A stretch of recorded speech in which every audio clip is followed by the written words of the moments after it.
nostalgia. Hey, Crick. Remember it so you don't have to. There's some make-believe rules that kids always get into. Pirates, princesses, astronauts, superheroes. Many stand the test of time for generations upon generations. And one of them we sometimes forget about is spies. Yeah, I never really thought that hard about it, but spies have always been around in children's media one way or another. I guess I remember playing with those old spy tech toys when I was a kid. Use your spy tech binoculars to keep him in sight. The spy tech intruder alert detects his movement. You've got him now. Also known as the Stalker Starter Kit. But regardless, there is something about this scenario that naturally calls to a young demographic. And in the early 2000s, Hollywood certainly took advantage of that.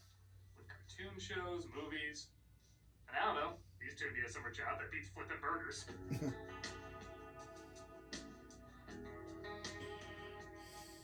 Agent Cody Banks was another attempt to expand the careers of popular kid stars Frankie Muniz and Hilary. The 2003 film was by no means a smash hit. It did make enough to warrant a sequel just a year later, despite it not exactly having the best reputation. It's not said to be awful, but it is said to be very generic and didn't bring anything that new to the spy genre, even for a flick for kids. Are people right, or is there more to this Junior Moonraker than we originally thought? Well, over 20 years later, let's take a closer look. Let's see what's for your eyes only, because nobody else wants to see it. Let's take a look at Agent Cody Banks. The film opens in Seattle, where we see Cody, played by Muniz, interacting with his family, including his little brother, who's not exactly the best actor. Mom, Cody's almost 16 and I've had twice as many dates as him. Hey, Dad, we have to discuss my allowance. I need a raise. He talks like he has an important business meeting at Chuck E. Cheese. On his way to school, Cody notices a baby driving a car. And look, there's a dog driving a bus. And he tries to save it. I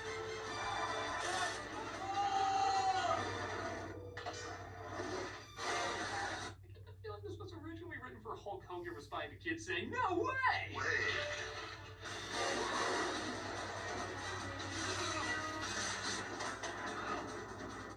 I will say, this is actually not that bad an action scene for a kid's film. You know, most of it would be CG nowadays, and the stunt work is good enough that I do find myself asking, how the hell is it going to stop that car?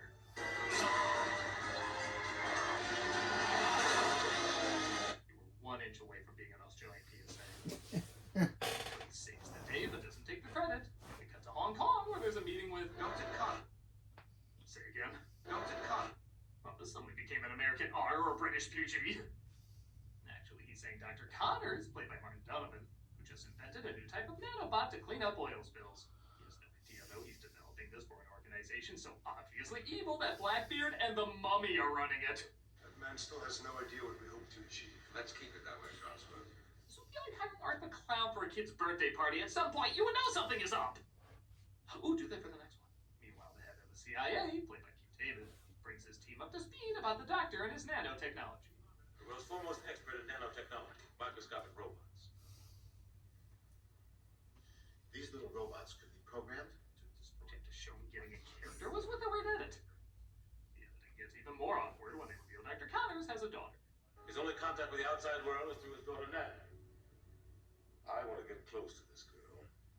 This is a Nickelodeon documentary waiting to happen. Awkward. Get the idea to recruit one of their kid spies because of course that's a department in the CIA. And Cody seems like the best candidate, even though he's clearly not the best candidate. Are you going special ed? No, that's Dewey. The other kids make fun of Cody's inability to talk to girls when an agent named Veronica Miles, played by A.J. Harmon, approaches them. Cody Banks? She wants to go. Quiet! Or you'll all be in trouble. You're the grown woman in a boy's locker room. I want to be in trouble. This is the creepiest CIA ever. She uses code words to recruit Cody on his first mission. Bubblegum, in a dish. How many pieces do you wish? What's the point of secrecy? This is the most conspicuous attention-drawing thing these kids have ever seen. And he's brought to headquarters. I think my partner was gonna... Let's get one thing straight. I am not your partner. I'm your handler. In another movie, I wouldn't question that, but after these scenes, I question that. He's told he has to get close to Connor's daughter, Natalie, played by Hilary Duff, to uncover any info about her father. Apparently, he's been placed in all her classes. Isn't that a little creepy? creepy. We're the CIA. That's what we do. I I am afraid for everyone in this movie. The gadget man Earl, played by Daryl Hannah, equips him with all sorts of secret tools, including X-ray glasses. Low penetration X-ray. Give me that. Did anybody write this with a clean keyboard? He tells his parents, who are not aware that he's a spy, that he's being transferred to a new school. Veronica pretends to be the dean of the school, but our parents need some proof. Do you have some kind of paperwork? A brochure you can pick up anywhere. I'm sold. Off with the lady with the windowless van, son. What if she doesn't like me? What's not to like? This is less of a predator than you.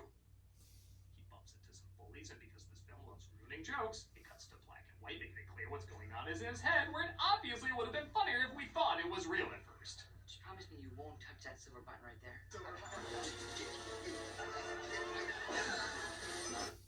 they give us a scene that feels more like a fantasy than the black and white moment did. Yeah, suspended! Mission ruined, everybody saw that. Oh, I mean, resume class, I guess. I especially love T.S. Eliot. You do? It's great. Yeah, cool. That kid who electrocuted is having a seizure. I'd lawyer up. Do you by any chance happen to be in special ed?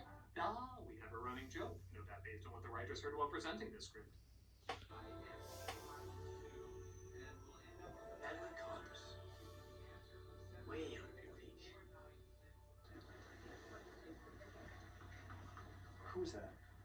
They have driver's ed together, but Natalie fails because her loud teacher makes her too nervous. The guy looked like Chase from Just Zoe be right, no, it takes her 101. for a run.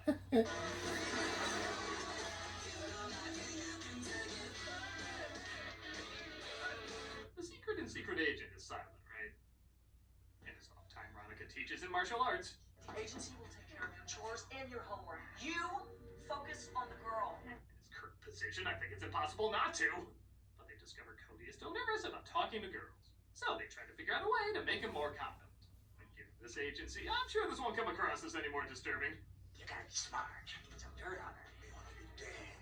You dusty and musty. This all smells. Tell you, it makes you want to give the good Lord a standing ovation. You just want to go, Woo! You're making milk money look like Dora the Explorer. No. Yeah, I remember his review of that. Come over here. I'm free tonight.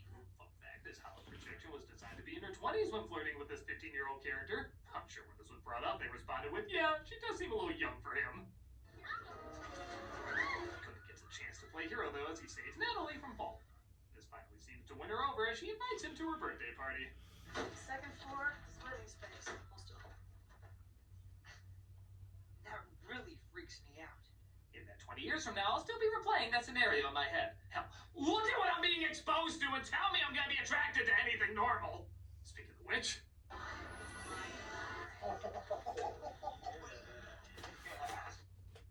I'm sorry, I'm running out of creepy jokes to make about the CIA. I feel like every other scene should be followed with... I need an adult! Happy birthday. Oh wow, I love it. It's beautiful. Cody gives her a necklace that has a tracking device in it. It won't freak me at this point. And he runs into Molly at the party. Cigarettes, play money. Christ, after all these creepos, the actual villains are kind of a breath of fresh air. Dr. Connors welcomes Brinkman to the party, the super villain we saw before. They test the nanobots, proving they do indeed destroy anything in their path. Yet Connors is shocked to find this evil organization is evil. You just get us the part to neutralize America's entire strategic arsenal. You'll never get the nanobots into a military facility. Yes, we will. I will stop you at any escrow I want, Cake. Yet the training mode in Smash Brothers put more of a fight. So there's the supervillains. Our martial arts trained agent can get the drop on whenever he wants. So let's have him fight the bullies from earlier we forgot about. Yeah, you get him! 20-year-old stunt performer? 20 Hooray for expensive parties without a single adult! This was straight out of the CIA. Thought we got rid of the CIA with Oliver. Are you suggesting the CIA has more than one agent? Oh, next you'll be telling me there's more than one Pokemon. They can't pull me off this mission. Secret agent Cody Banks. I think it's safe to say you've blown your cover. I'm shocked we are keeping such a low profile.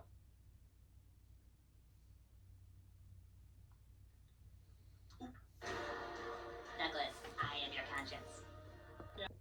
He's taken on the case as we see later at Brinkman's secret lair. Connors is having second thoughts. For a second time. I I will not use science to destroy the world. Yes, thank you for leaving your high security home and coming to our secret inescapable lair to tell us you won't comply with our evil plan.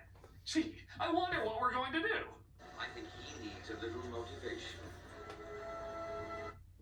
You're gonna kidnap his daughter? Just kidnap him! He's right there! What is wrong with everybody? And look, I know, it's Agent Cody Banks. I'm not expecting much, but when those old Esurance commercials have better spy plots, something's seriously wrong. Hi, Mr. and Mrs. Banks. Hi. Nice to meet you. That'll be fine. She can't stay away from Cody, as it looks like Danger can't stay away from either of them. Eat your burger. Ah, the old disguised scary henchman is waiter to kidnap two children in broad daylight at crowded restaurant plan. Why isn't that used more often? Oh, because everything. Cody is such a bad spy, though, that this does end up working. As Rapunzel food doesn't seem to work, and he gets knocked out with Natalie being kidnapped. Why they did take the secret agent kid that would no doubt have a ton of information? Don't worry. We're gonna get her back. Oh, yeah, I feel so bad for a boy that spent every detail about this girl, pretended to like what she liked, and never once had a conversation where he was himself. Two random chimps thrown in a cage have more chemistry. He realizes he still has the device that can track her location, because the CIA forgot to take that back. Yeah, they won the award for worst government agency in a movie, so he rushes out to save her. An hour 7 in, and I finally got a laugh. Doesn't help, it still makes the CIA look like idiots. You don't even see a badge or anything? Not for you. Didn't think so. What does it even stand for in this world? Can't infiltrate anything? Steals a whole bunch of gadgets and even nabs himself a nice set of wheels he was admiring earlier. What about those wheels over there? No, Cody. That's on a need-to-drive basis. With all that build-up, I can't wait to see what cool things he does when he drives into a plane. Do you know anything about why kids like spies? He uses a jet-powered snowboard, which, okay, if I was younger, I would find that pretty cool. And he stumbles across some henchmen. Know what my favorite Christmas carol is? Chestnuts roasting on open fire. Veronica, however, shows up to help.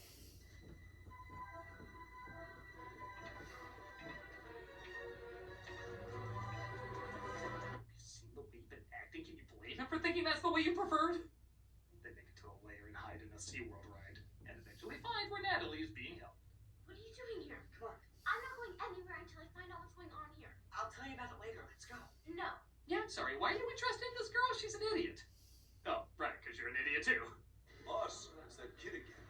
Austin Powers is better at stealth! So you just used me. I cannot believe what an idiot I am. Cody, I thought you were different. Yeah, can you discuss this when millions of lives aren't at risk? Y'all are making Maxwell Smart look like Jack Bauer. They pulled me off the job because I was getting too emotionally attached to this subject. No, that's not true at all. You were pulled off because you blew your cover being a hothead. I legit don't think the writers read the script after they finished it. They'll get caught possibly because they're horrendous at their jobs, but Cody uses one of his gadgets to escape. Like I said before, none of the actors are getting a laugh out of me, but I do kind of like Ian McShane's random line delivery here. Where is my dad? I'm not going to tell you. It's almost like he said, wait, why am I trying? This is Cody Banks. Yeah. Brakeman threatens Natalie's life if Connors doesn't complete the project, but Cody sets off an explosion, blowing the place up. And in kind of a shocking scene, Natalie forces the nanobots down Brinkman's throat, and I'm thinking, oh, some comical something or other will save him, but...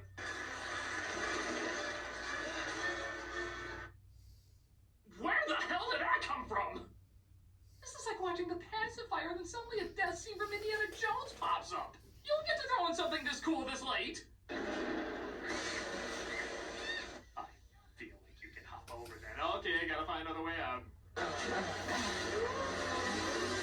They use a snow scooter to get through, but Cody stays behind to open up the doors.